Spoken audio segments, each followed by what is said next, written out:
아멘. 여러분이 잘 아는 비유의 말씀이죠. 이 비유의 말씀으로 능력의 역전이라는 제목으로 함께 메시지를 나누고자 합니다. 여러분, 현대 사회는 정말 가혹할 정도로 불공평한 사회 같습니다. 능력이 있는 사람들 위주로 돼 있죠. 능력이 없으면 어디를 가더라도 환영을 받지 못합니다. 그 능력의 종류가 다양할 수 있겠죠. 기술을 가지고 있든 아니면 학력을 가지고 있든 아니면 재력을 가지고 있든 그 능력이라는 것은 뭔가를 할 수 있는 힘을 뜻하는 겁니다. 그래서 다른 사람에게 뭔가를 보여줌으로써 저 사람은 나와 차별적인 힘을 가지고 있구나 하는 그 힘의 차이의 문제가 사실 능력이라고 할 수 있습니다. 여러분들은 어떻습니까? 능력을 가지고 계십니까? 환영을 받으세요? 네, 여러분들은 환영을 받으시리라고 생각합니다. 그런데 우리 주변의 이웃들 조금만 눈을 들어서 이웃을 보면 능력 없는 사람들, 그러니까 능력이 없다라는 게 사실은 능력이 없어서가 아니라 능력 없다고 평가를 받는 걸 얘기하는 거죠. 실제로 모든 사람들은 하나님께서 주신 능력이 있습니다. 하나님께서는 인간을 창조해 놓고 뭐라고 얘기하시느냐면 보시기에 심히 좋았더라, 그렇게 말씀하셨거든요. 그래서 인간의 모습은 그가 능력을 행사하든 행사를 하지 못하든 그 존재 자체로 하나님 보시기에 정말 아름다워 보였었습니다. 하나님의 시각은 원래 그런 시각입니다. 능력을 보고 평가하는 것이 아니라 그 존재 자체로 기쁨을 누리고 정말 감사하는 그런 시각을 하나님께서 가지고 계셨죠. 인간이 원래 창조될 때, 여러분, 그 창조될 때의 모습이 능력이 있지 않아도 하나님께서 아름답게 보셨다고 동의하실 수 있겠습니까? 또 이렇게 물으면 우리가 대답이 바로 안 나옵니다. 왜 그러냐면 아담이 나중에 봐라, 이름을 다 짓지 않냐, 지혜가 있었다. 하나님께서 주신 지혜가 있지 않았냐. 그리고 나중에 죄를 짓고 나서도 노동을 하는 그 노동 능력 있잖아요. 그걸 보면 뭔가 하나님께서 잠재적으로 능력을 주셔서 그 능력을 풀어낼 수 있는 힘이 인간에게 있었기 때문에 그 모습까지 다 보면서 하나님께서 아름답다고 하신 거다. 그러니까 인간의 지혜 있잖아요. 지혜, 그리고 그 지혜에 가지고 있는 것을 몸으로 이걸 표현할 수 있는 능력이 있느냐 없느냐, 이것이 아담에게는 원래 있은 것 아니냐라고 생각하는 사람도 있을 겁니다. 그죠? 그러면 아담을 보고, 아담과 하와를 보고 마냥 그 존재가 아름다워서 정말 보시기에 좋았더라 이렇게 하신 것이 아니라 그가 할 수 있는, 앞으로 할 수 있는 능력을 보고 뭔가를 할 수 있을 거야, 그래서 할 수 있는 능력을 보고 아름답게 본 것이다, 이렇게 말하는 것도 크게 틀리지는 않습니다.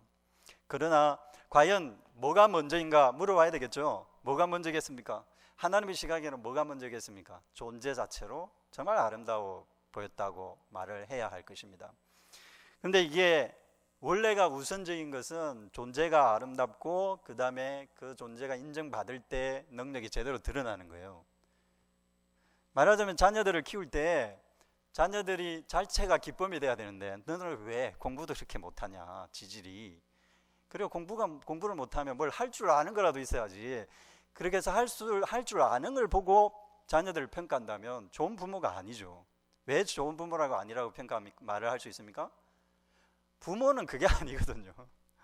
다른 사람은 능력을 보고 평가 설명한다 하더라도 부모는 자녀들을 대할 때 존재 자체로, 여러분들이 낳았지 않습니까? 여러분들이 낳았는데, 우리가 낳았는데 존재 자체로 감사하고 기뻐할 줄 알아야 자녀들이 가정에서 안정을 찾을 수 있는 겁니다. 그게 먼저죠. 하나님의 시각도 그게 먼저입니다. 사실은 능력을 보고 잠재적으로 이걸 할 수 있을 거라고 생각하고 아름답게 평가해 주는 게 아닙니다. 존재 자체를 하나님께서는 원하셨고 사람들과 더불어 교제하는 걸 하나님께서는 원하셨습니다. 그런데 이게 죄를 짓고 나서는 역전이 나타나 버렸어요. 역전이 돼버렸어요. 반대로 돼버렸어요. 그래서 죄를 짓고 나서 나타났던 대표적인 현상이 폭력입니다. 폭력. 다른 사람을 해치는 일이 생기고, 그리고 심지어는 그것을 죽음을 불러오는 폭력까지 이어지게 되죠. 폭력이라는 것은 다른 사람을 제압하는 거거든요. 대표적으로 다른 사람을 위하는 게 아니라 다른 사람을 제압하는 거예요. 자기에게 굴종을 시켜서 내가 능력 있다 보이는 거예요. 뭐가 문제가 된 거죠? 존재 자체로 그게 인정이 안 되는 거예요. 내가 있는 것 자체로 다른 사람이 받아주지도 않고, 그대로 받아주지도 않을 뿐만 아니라 내가 내 존재를 떠벌려도 다른 사람이 수용을 안 해주는 거예요. 여러분 삶이 그렇지 않습니까? 여러분 아닌가 봅니다. 저는 그런데 내가 이거 잘해, 여러분 제가 이거 잘합니다, 이렇게 떠벌리고 다녀야 사람들 알아주더라고요. 내가 잘하는 걸 사람들이 몰라요. 말을 해야 돼. 내가 내 입으로. 자기 PR이라 그러죠. 자기 PR을 해야 되는 세상이에요. 뭐가 문제입니까? 관심이 없는 거예요. 저 사람이 뭘 잘하는지. 관계가 기본적으로 안 되는 거죠. 존재 자체만으로 저 사람이 기쁨이 되고 용납이 되고 감사가 되고, 그리고 그럴 때 비로소 저 사람이 이걸 잘한다더라, 김성민 목사는 이걸 잘한다더라, 그제야 이제 이야기가 시작되어질 텐데, 존재 자체가 안 되는 사회예요. 존재 자체가 인정이 안 되는 사회인 거예요. 아무리 얼굴을 내밀어도 있는지 없는지 모르는 사회인 거예요, 우리 사회가. 그러다 보니까 뭘 가지고 평가합니까? 능력으로 평가하는 거예요. 뭘 잘하느냐, 이걸 보고 평가하게 되는 거죠. 잘할 수 있는 능력이 있느냐? 효율적이어야 된다는 거예요. 경제적으로 가치가 있어야 된다는 거예요. 똑같은 시간을 살더라도 어떤 사람은 걸음이 느린 사람이 있고, 똑같은 시간을 살아가는데 걸음이 느릿느릿하는 사람이 있고 빨리 가는 사람이 있잖아요. 그러면 여러분 평가가, 어떤 사람이 똑같은 시간 안에 10초에 주파하는 사람과 35초에 대해서나 100m를 도달하는 사람 중에 어떤 사람이 능력자일까요? 사실 제 생각으로는 35초에 도달하는 사람이 능력자인 것 같아요. 그런데 제 시각은 너무 흔하지 않은 시각이죠. 목사님 그게 말도 안 되는 얘기를 지금 하고 계십니까? 알아들으라고 지금 하십니까? 이렇게 여러분들 비꼬는 시선을 저한테 보내고 있는데, 그 독특한 시각이죠, 이런 시각은. 근데 제 생각은 35초에 100m를 또는 40초에 100m를 달리기를 했는데 100m를 끊었다. 그러면 독특한 게 뭔가 있는 거예요, 거기는. 근데 사람들은 그 독특한 측면을 보지 않고 무조건 효율적으로 10초 안에, 예를 들면 보통 사람들은 15초 정도면 보통 이제 도달하는 시간인데 15초, 16초 이렇게 도달하는데, 그 도달하는 시간을 보고 저 사람은 정상적인 사람이야, 그래 저 정도면 뭐 쓸만하지, 이렇게 생각을 합니다. 근데 제가 이제 희망부 사역을 하고 있는데, 우리 친구들 중에는 달리기를 하는데 저쪽으로 달려야 하는데 저쪽으로 안 달리고 엉뚱하게 달리는 친구도 있어요, 가끔. 무슨 말이냐면 이게 뭐가 안 되는 거예요. 척도가 안 맞는 거예요, 그 친구들한테는. 분명히 여기서 출발해서 저쪽으로 가는 거였는데 저쪽으로 안 가고 그냥 빠져버리는 거예요. 그 트랙을 이탈을 해버리는 거예요. 그러면 우리가 보통 정상적이라고 정상적인 말을, 우리가 정상적인 말을 저는 잘 안 씁니다. 정상적인 게 뭔가 잘 몰라서 잘 안 씁니다. 그래서 우리 희망부 친구들한테도 정상, 비정상 이렇게 쓰지 않습니다. 장애, 비장애라고 이렇게 씁니다. 근데 지적 장애인들이 대부분 우리 희망부 친구들이 100m 달리기를 하면 35초에 도달하는 정도가 아니라 아예 그 룰 자체를 깨버려요. 달리기를 해서 출발해서 결선까지 도달하는 그 규칙 자체를 깨버린다니까요. 자, 그러면 여러분 여기서 질문해 보세요. 어떤 사람이 능력자입니까? 규칙대로 하는 사람이 능력자입니까? 규칙대로 하지 않고 그 규칙이 있는데도 깨는 사람이 능력자입니까?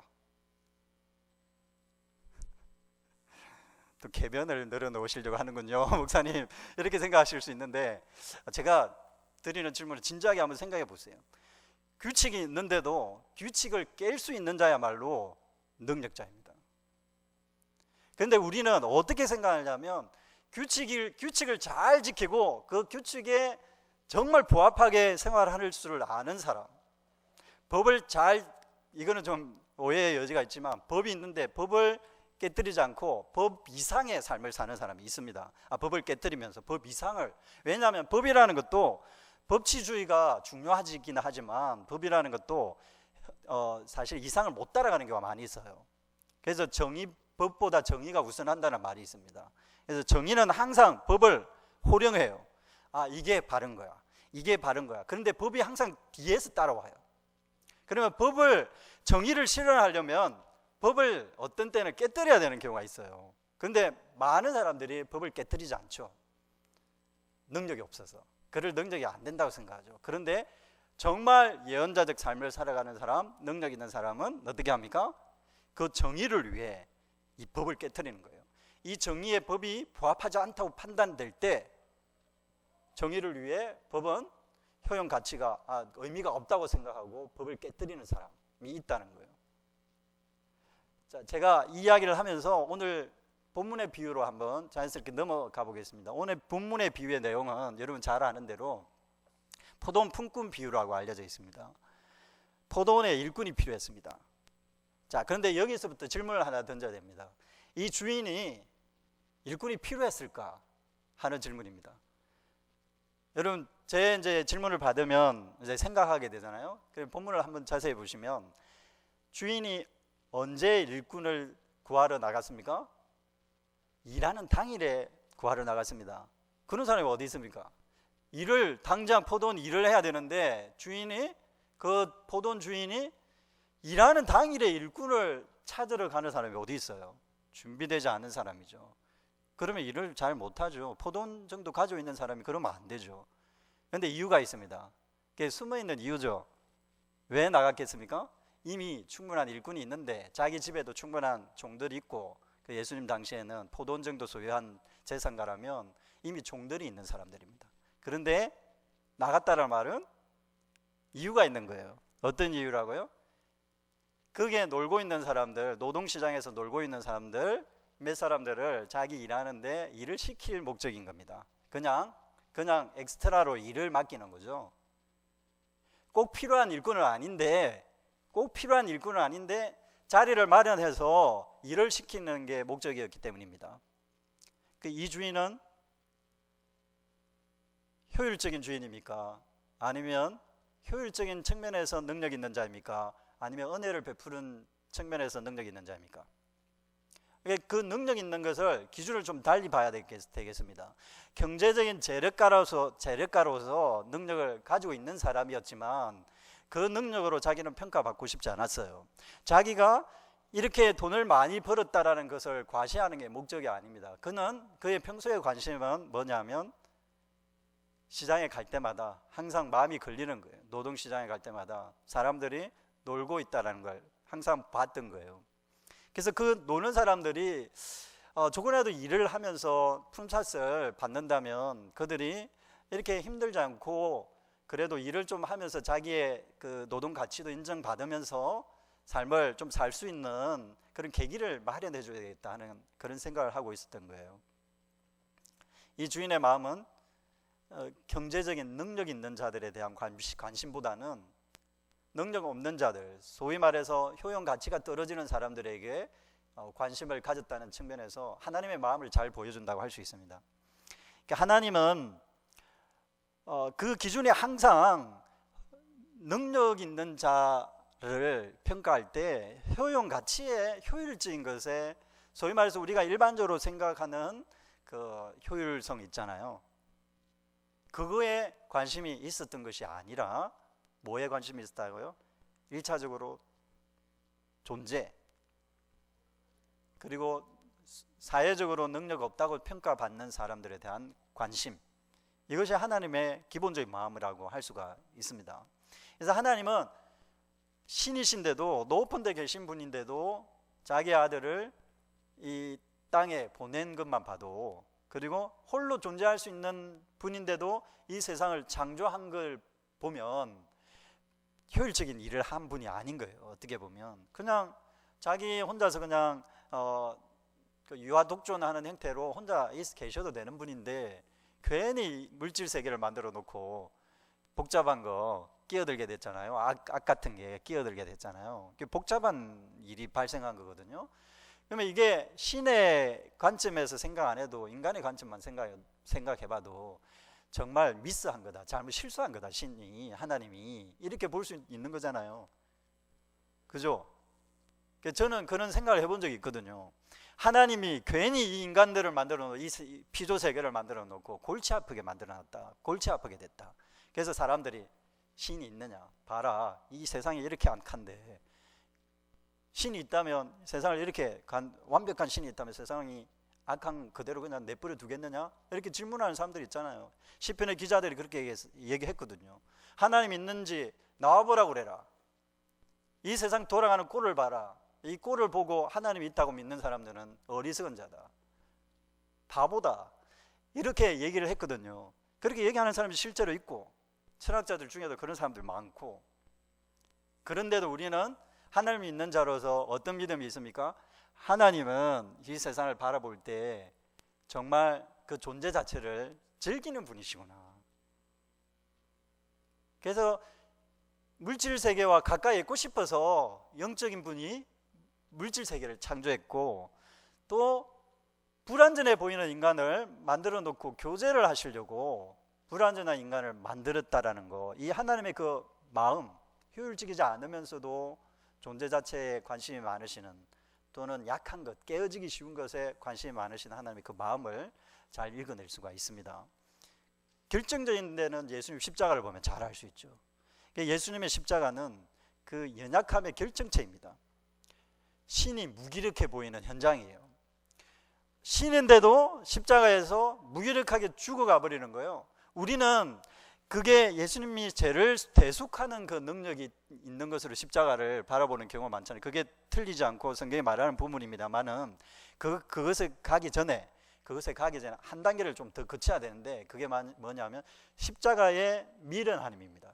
십자가의 연약함입니다. 바울사도가 그런 얘기를 합니다. 십자가를 봐라. 유대인들과 히랍 사람들이 다 조롱한다. 그리스인들은, 히랍 사람들은 십자가는 미련한 짓이다. 왜 신이 죽어서, 연약하게 죽어서 구원하는 방식을 택했느냐. 강력한 힘을 발휘해서 그냥 다 제우스처럼, 제우스 신 있잖아요. 제우스는 남봉꾼이잖아요. 자기 마음대로 하는 신이거든요. 자기 마음대로 할 수 있는 능력을 갖춘 신이 왜 굳이 죽는 선택을 하느냐는 거예요. 연약할 대로 연약한 비리비리한 그런 그 현장, 그것도 비참하게 죽는 그 현장을 선택하느냐는 거예요. 이해되지 않지 않습니까? 그건 하나님의 마음이 들어있는 거예요. 어떻게 보면 하나님의 마음이 연약한 것에, 깨어지기 쉬운 것에 마음이 가 있다는 걸 알 수 있는 거예요. 우리는 하나님이 이 우주를 창조했다고 하니까 그냥 강력한 파워로 이 우주를 창조한 것처럼 보이지만, 깊은 이면으로 들어가 보면 묵상을 깊이 하고 하면 뭘 우리가 묵상해낼 수 있느냐 하면 이 창조 세계의 연약함을 묵상해낼 수 있어요. 그리고 그 창조 세계의 연약함은 죄의 결과로부터 온 것이기도 하지만 결정적으로 하나님의 속성 중에 하나로 그늘처럼 들어있는 부분이라고 할 수가 있습니다. 무슨 말이냐면, 오해를 하지 마시기 바랍니다. 그러면 하나님이 연약하다는 말이냐? 네, 바울사가 그렇게 얘기했습니다. 하나님의 연약함이 인간의 강함보다 더 강하다. 그 표현 썼잖아요. 하나님의 연약함이 있다는 의미이기도 합니다. 역설적으로. 사실은 우리가 그것에 주목을 못하는 거예요. 하나님을 항상 강력해야만 된다고 생각하는 그런 잘못을 우리가 범하기 때문에 사람들을 볼 때에도 능력 위주로 평가하는 거예요. 교회도 그러는 거예요. 교회도 능력 있는 사람, 회사에서 꼭 하듯이 다 그렇게 하는 거예요. 일을, 사역을. 뭐가 잘못돼도 뭐가 잘못됐죠. 왜 그럴까요? 하나님을 바라보는 묵상이 부족하기 때문입니다. 하나님은 강력한 분이지만 하나님에게도 연약함이 있다는 거. 그거는 연약하기 때문에 연약함이 아니라 인간의 연약함 또는 이 피조세계의 연약함의 자리에 하나님이 계시다라는 것을 의미하는 거예요. 하나님이 그 자리에 안 계실까요? 하나님은 연약한 자리일수록, 더 낮은 자리일수록 하나님은 가십니다. 시편의 기자들이 항상 노래했던 이야기잖아요. 하나님이 없을 것이라 하고 생각했던 장소에 하나님은 계시다. 그게 어딘지 대표적인 어디예요? 바다 깊숙한 곳. 바다 깊숙한 곳이 뭐가 필요해요? 거기 아무도 가지도 않는데.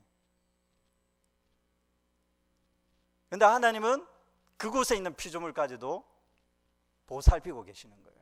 심해의 식물이 몇 개 없지만, 그리고 물고기도 몇 개 없지만 그 심해의 식물들도 하나님이 돌보시고, 아무도 관심 안 가지는데 돌보시고 계시는 거예요.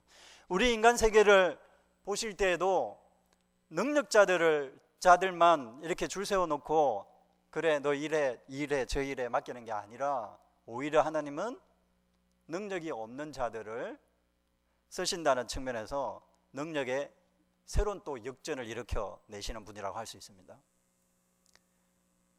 노동시장에 갔을 때 그들이 다른 사람들의 선택을 받지 못해서 거의 계속 맨날 나왔어요.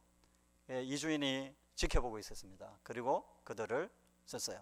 한 번만 나간 게 아닙니다. 9시에 나갔고 그 다음에 또 12시 나가고, 우리나라 시간으로 12시 나가고, 그 다음에 3시에 나가고, 그리고 또 한 번 마지막 때 나가는데 5시에 나갑니다. 이 유대인은 노동하는 시간이 6시에 끝나게 돼 있어요. 그러면 그 이상 일을 시키면 안 돼요. 1시간밖에 안 남았는데도 5시에 가서 데려왔습니다. 그러면 이런 생각해 볼 게 있죠. 5시에도 남아있는 사람이라면 이 사람은 정말 능력 없는 사람이에요. 보잘것없는 사람이에요. 할 줄 아는 게 없는 사람인 거예요. 어떤 의미에서 보면 장애인들이에요. 실제로 일할 능력이 없는 육체적으로 장애인이든 지적장애인, 발달장애인이든, 그러니까 시키는 대로 못하는 사람들 있잖아요. 시켜도 제대로 생각한 것보다 더 못 해내는 사람들, 이런 사람들일 가능성이 높죠. 그런데도 이 주인은 5시에도 사람들을 사용합니다. 일하라고. 그러면 그거는 5시에 일을 시킨 것부터 시작해서 유추를 해보면 이유가 뻔합니다. 일을 시키는 게 목적인 거예요. 그냥 일을 시켜서 돈을 주는 게 목적인 거예요. 품삯을 주는 게 목적인 거예요. 일이 끝났습니다. 일이 끝나고 이제 품삯을 주기 시작합니다. 여러분, 본문이 참 재미있는 것은 품삯을 주는 순서입니다. 여러분, 이것도 이제 성경을 읽을 때 자세히 읽어보면 하나님 마음이 확확 와닿아요. 하나님이 이 예수님이 비유를 할 때 왜 품삯을 나눠주는데 먼저 온 사람부터 나눠주지 않고 나중에 온 사람에게 먼저 주는 거 있잖아요. 그래서 먼저 된 자가 나중되고 나중된 자가 먼저 되는 이 역전 현상 있잖아요. 이 역전 현상을 이 이야기에도 그대로 나타내고 있죠. 나중에 온 사람에게 먼저 줘요. 그 말은 이 주인이 처음부터 별 볼 일 없는 능력 위주의 사회 아닌 그 사회를 꿈꾸고 있다는 것을 보여주는 겁니다. 능력 위주로 줄을 세우는 그 사회와는 다른 사회를 꿈꾸는 사람이구나. 그게 하나님의 마음이죠. 그게 하나님은 사실 교회를 통해 하시고자 하시는, 하나님의 백성들을 통해서 하시고자 하시는 아주 중요한 가치 중에 하나가 이 능력을 역전시키는 겁니다. 사람들이 능력 있다고, 특히 자본주의 사회에서 능력 있다고 생각하는 그 능력들을 완전히 반대로 거꾸로 뒤집는 방식입니다. 오늘 오전에 그 하크 교수님께서 그 업사이드 다운이라는 용어를 쓰셨어요. 부활의 얘기를 하시면서, 부활은 모든 것을 거꾸로 뒤집는 거다, 이렇게 얘기하셨거든요. 부활이라는 게 우리의 생활과 우리의 생각과 우리의 삶 자체를, 우리의 관계를 거꾸로 뒤집는 거다. 아주 적절한 말씀이라고 저는 생각합니다. 예수 그리스도의 부활을 경험한 자들, 그리고 예수 그리스도의 이 비유를 듣고 그 비유에 참여하는 자들에게는 어떤 변화가 일어나냐면 가치관이 뒤집히는 거예요. 이전 가치관과 다르게 사람들을 볼 때 경제적인 효율성 시각으로 바라봤고, 그리고 학력, 그리고 재력, 여러 가지 력자 붙는 거 있잖아요. 력 이렇게 붙는 그것을 다르게 평가하는 거예요. 완전 거꾸로 뒤집어서 평가하는 시각을 가지게 되는 걸 얘기를 하는 겁니다. 이거는 우리의 일상에서 너무나 중요한, 우리가 그리스도인으로서 살아갈 때, 우리가 예수 그리스도의 제자로서 살아갈 때 너무나도 중요한 말씀입니다. 묵상하고 그리고 적용하고 기도하고 살아내고 해야 되는 주제라고 할 수 있습니다. 여러분은 어떻습니까? 우리는 어떻습니까? 이 주인의 시각이 우리의 일상에도 자연스럽게 들어와 있습니까? 아니면 어거지로 겨우겨우 어거지로 끌고 와야 됩니까? 그래, 하나님 뜻은 알겠는데 현실은 그것이 아닙니다. 하나님 몰라도 한참 모르시군요. 하나님이라고 하면서 왜 이렇게 현실도 잘 모르십니까? 그런 마음 항상 우리 가지고 있지 않습니까? 그것을 돌파를 못 해내는 거예요. 왜 그렇습니까? 뒤집지 못하기 때문에. 땅이 굳어 있는데 그것을 씨를 뿌리고 새싹을 내고 열매를 거두려면 기경을 해야죠. 뒤집어야죠. 굳어 있는 땅을. 그래서 성경에 그런 표현들이 나오잖아요. 땅을 뒤집어 엎어라 먼저. 그리고 씨를 뿌려야지. 씨를 뿌린들, 그거는 예수님의 비유처럼 길에 씨를 뿌린 거하고 똑같은 거예요. 마귀가 와서 먹어버리는 거예요. 말씀을 들었지만 뒤집어 엎을 생각이 없기 때문에 그 말씀은 나에게 적용이 안 되는 거예요. 나에게 능력으로 적용이 안 되는 거예요. 왜? 사단이 가져가 버리거든요. 그 가치를. 사단이 가져가서 자기 좋아라 그거 사용하는 게 아니라 그걸 없었던 걸로 해버리는 거예요. 망각해버리는 거죠. 그래서 말씀을 듣고 들어도 항상 망각하는 사람들이잖아요, 우리가. 말씀을 듣는데 항상 망각하니까 문제인 거예요. 뭐가 문제입니까? 역전을 안 시키기 때문에 그렇습니다. 하나님은 항상 역전을 일으키시는 분입니다. 십자가 이후에 어떤 역전을 일으킵니까? 부활이라는 역전을 일으키죠. 죽음이 있어야, 죽어야 많은 열매를 맺느니라. 하늘의 밀알이 썩지 않고는 많은 열매를 맺지 못하느니라 라는 이 비밀들이 다 그와 연관이 되어 있는 것입니다. 지금 이 비유에서 이 주인이 하는 것은 100% 하나님이 하시고자 하시는 의도입니다. 이 주인의 관심은 능력 위주의 세상, 그리고 돈이 없으면 살지 못한다고 생각하는 이 세상의 그 가치 전도를 이뤄내는, 아니다, 돈이 없어도 인간 존재가 어떻게 존중을 받을 수 있는지 상상할 수 있다. 그리고 그것을 현실로 가져올 수 있는 방법도 있다 라고 주님께서 얘기하시고 계시는 거예요. 근데 그리스도인들은 하나님이 그렇게 가능하다고 하는데도 그리스도인들은 하나님 아닙니다, 그거는 불가능합니다, 어떻게 그게 가능하겠습니까? 불신하죠. 그래서 하나님을 믿는다고 하지만 하나님을 믿는 게 아니라 뭘 믿는 거죠? 하나님 같은 신을 믿고 있는 거예요. 하나님 같은 그 신을 믿고 싶어 하는 거예요.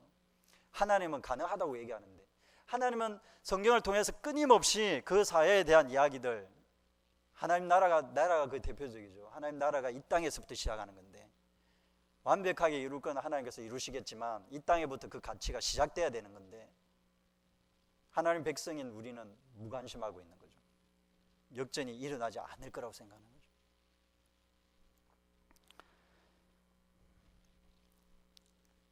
오늘 비유에서 마지막 부분을 한번 보시겠습니다. 13절을 한번 보십시오. 주인이 그 중에 한 사람에게 대답하여 이르되, 친구여, 내가 내게 잘못한 것이 없노라. 내가 나와 한 데나리온의 약속을 하지 아니하였느냐. 내 것이나 가지고 가라. 나중 온 이 사람에게도 너와 같이 주는 것이 내 뜻이니라. 예수님께서 이런 말씀하신 이유는 먼저 온 사람들이 항의를 했습니다. 항변을 했습니다. 어떻게 항변을 했냐면, 주인님, 왜 한 시간밖에 일하지 않은 사람에게 한 데나리온을 주면서 우리에게는 더 주지 않습니까? 이렇게 얘기를 한 거예요.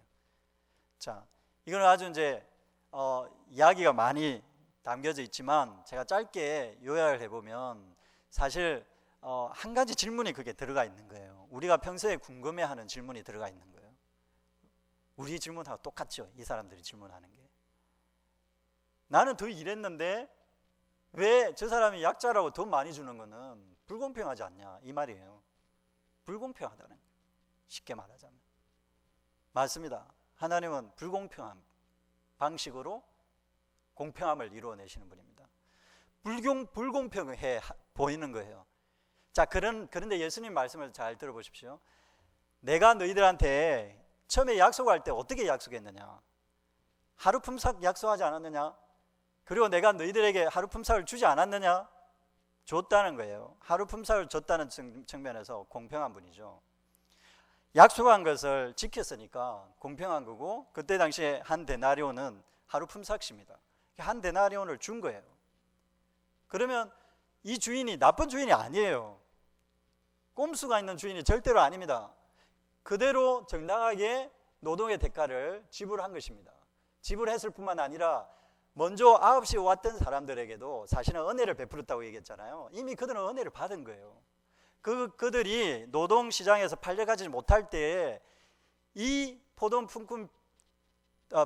주인만큼은 관심을 가지고 일할 기회를 준 거예요. 그런 점에서 먼저 온 사람이 잊고 있는 게 뭡니까? 자기들도 은혜를 받았다라는 걸 잊고 있는 거예요. 그렇습니다. 우리는 모두 은혜를 받고 은혜를 누리고 사는 인생이 아니겠습니까? 하나님의 은혜가 없다면 우리 인생이 이렇게 유지가 되겠습니까? 하나님께서 우리를 보호하시고 보살피지 않는다면 우리가 지금까지 살아있을 수 있겠습니까? 하나님께서 우리를 보살피신다는 것에 대한 믿음이 결여될 때 이런 불만이 나오기 시작하는 거예요. 하나님이 공평하지 않다고 생각하는 생각들이 일어나기 시작한 거예요. 더 나아가서 1시간 일한 사람들에게 은혜를 베풀 마음이 없는 거예요. 내가 100만 원 빚지고 어떤 사람이 5만 원 빚졌는데 그 비유 있잖아요. 100만 원 빚진 사람이 탕감해 주면 그 은혜가 큽니다. 그리고 5만 원 빚진 사람은 빚을 졌지만 5만 원을 빚을 졌지만 적은 수라고 생각해서 우리가 가볍게 생각합니다. 5만 원 그거 가지고. 그러나 빚을 진 거예요. 못 갚았어요. 그 사람이 5만 원도 못 갚은 거예요. 능력이 없어서. 그래서 감옥에 가야 될 형편인데 돈을 빌려준 사람이 탕감을 해준 거예요. 그러면 그게 은혜입니까? 은혜가 아닙니까? 은혜죠. 그러니까 하나님은 우리에게 항상 은혜를 베풀어 주시는 분이에요. 너가 죄를 지었지만 탕감해 주겠다. 너가 잘못했지만 용서해 주겠다. 너가 빚진 게 많지만 내가 빚 없는 걸 하겠다 라고 우리가 빚진 인생이지만 빚져가는 인생이지만 하나님은 그것을 없는 걸로 하는 탕감 전문가입니다. 그 하나님에 대한 신뢰가 없으면 다른 사람에게도 은혜를 베풀 여유가 없게 되는 거예요. 그걸 예수님께서 비유를 통해서 지적을 해주고 있는 겁니다. 너희들이 율법사와 서기관들이 하나님의 말씀을 잘 따르고 지키려고 노력했던 사람들입니다. 예수님은 그들에게 항상 비판을 하셨어요. 너희들이 하나님 나라에 더 가깝다고 생각하는 사람들이라고 자기 스스로 자칭하는데 과연 그런가? 뭘 지적하셨어요? 말은 잘하지만 은혜를 제대로 누리고 실천하는 삶을 사느냐? 그걸 물어봤잖아요. 항상 예수님 말씀 끝에는 뭐가 나왔느냐 하면 너도 그렇게 해라. 모든 걸 내려놓고 이웃에게 가서 그렇게 사랑을 베풀어야 된다고 생각한다면 그렇게 하라. 너 재산을 다 내려놓고 너도 그렇게 살아라. 그런데 결국은 그렇게 못한다는 거예요. 왜 못할까요? 하나님께로부터 받은 것이라고 생각하지 않고 자기 능력으로 이것을 일구어냈다고 생각하니까 그걸 버리지 못하는 거예요. 그걸 붙잡고 인생 내가 자수성가해서 이렇게 인생을 내가 얼마나 고생했는데 이거 번다고, 내가 공부한다고 얼마나 고생했는데 이걸 누구한테 그냥 주라고? 그런 마음이 있는 거예요. 그리스도인들에게도 이런 마음이 있는 거예요. 하나님의 은혜 이렇게 얘기하면서도 그리스도인들에게도 그런 마음이 있는 거예요. 저 사람이 나중에 왔는데, 저 사람은 우리 공동체에 기여한 것도 하나도 없는데, 근데 그런 마음이 있는 거예요. 그걸 사회로 이제 확장을 해보면 난민 문제, 요즘에 뉴스에 많이 나오잖아요. 난민 문제 대표적인 거예요. 난민들이 유럽으로 들어왔을 때 서유럽으로 정착하고 싶은 마음이 많습니다. 왜냐하면 동유럽은 경제적으로 힘들고 동유럽 사람들이 싫어하니까. 그런데 이제 물론 여러 가지 이유가 있었지만 서유럽에서 정착하려고 하는 사람들 보고 비판하는 사람도 있어요. 일리는 있습니다, 어느 정도. 근데 비판하는 이유가 뭘 기여했느냐는 거예요. 와가지고 그냥 자유롭게 그냥 자기 편하라고 이렇게 삶을 살기를 원한다고 유럽에 기여한 게 뭐가 있느냐고. 이제 그렇게 생각할 수 있습니다. 근데 따지고 보면 유럽인들도, 특히 독일인들은 1차, 2차 대전과 관련이 있는 민족이잖아요. 세계에 죄를 범한 민족입니다. 그런데 세계인들이 용서를 해줘가지고 나라를 이렇게 세울 수 있게 됐던 거예요.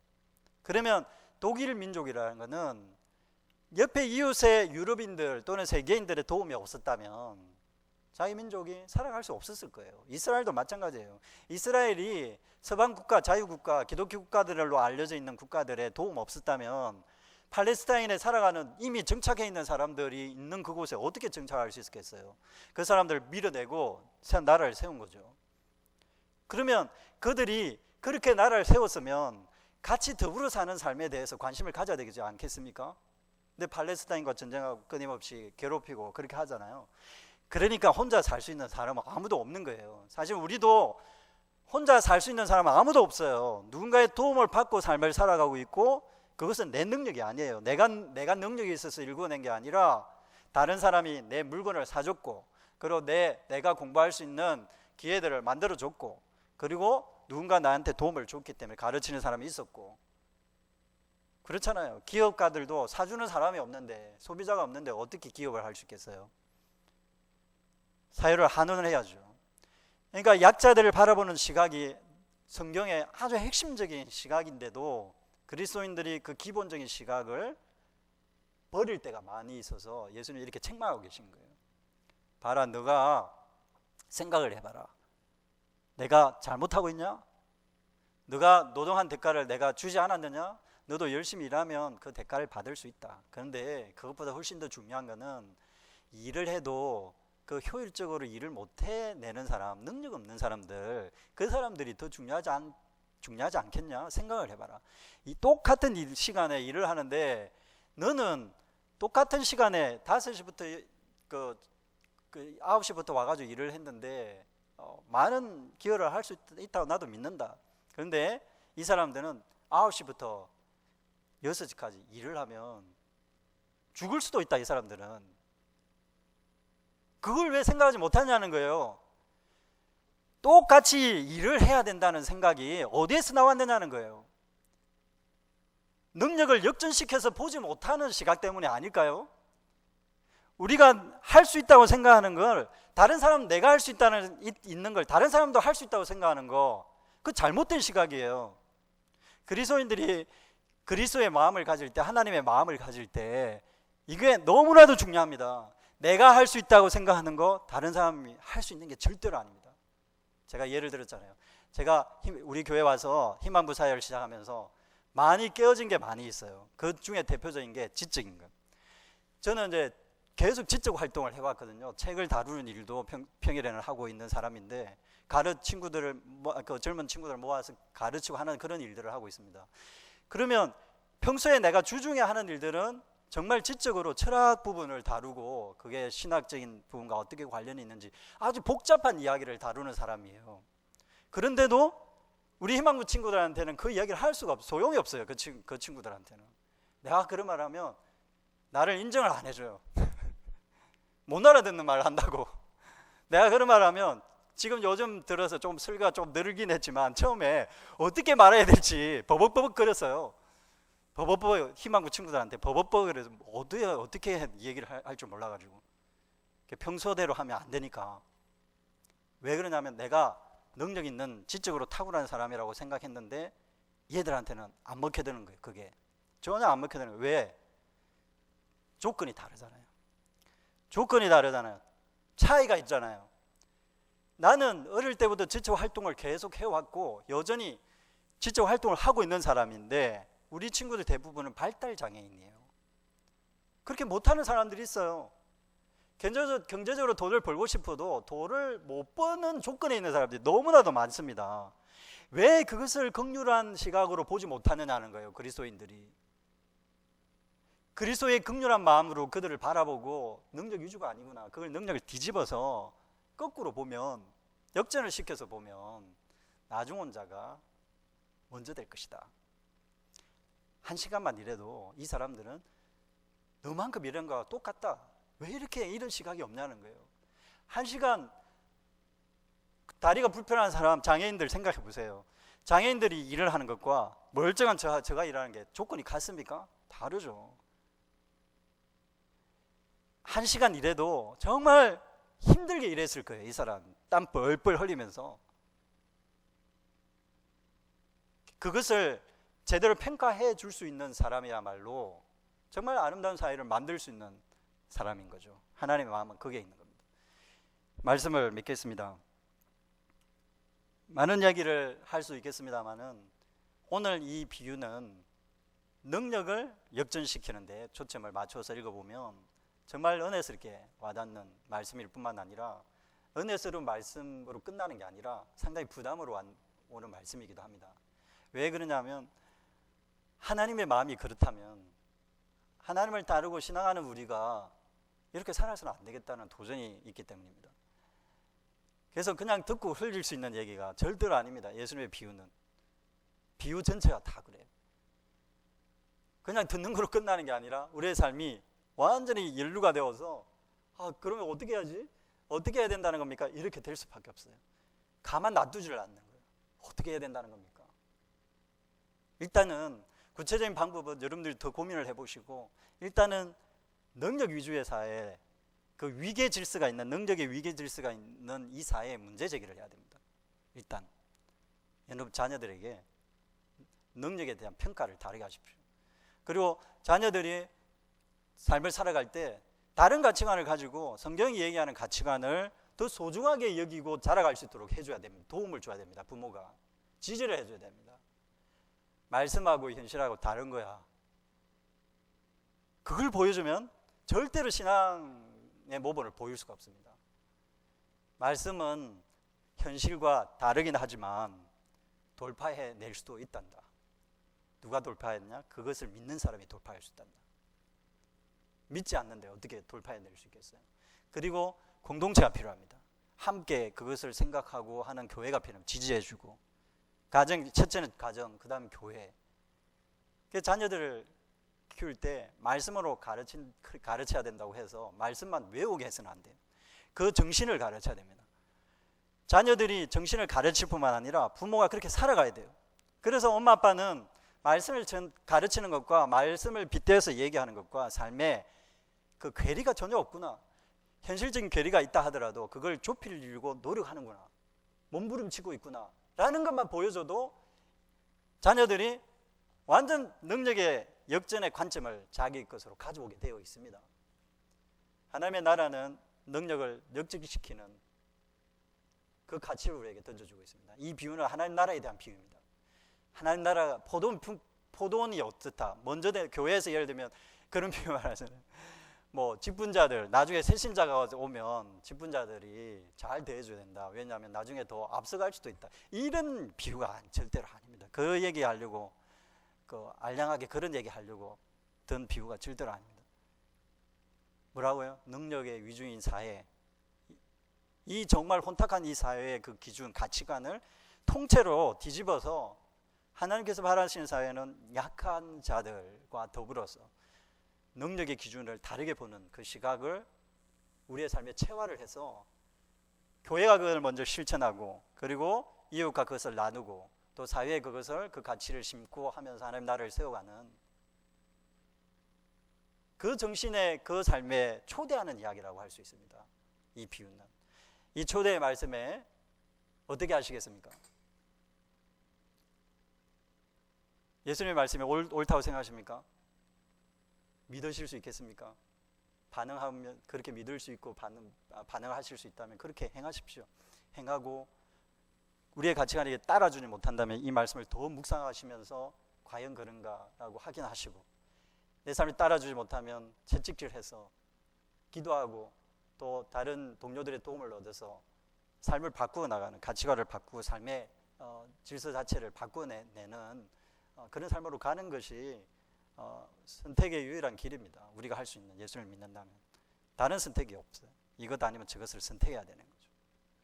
이 예수님의 초대에 응하시기를 주님의 이름으로 축원드립니다.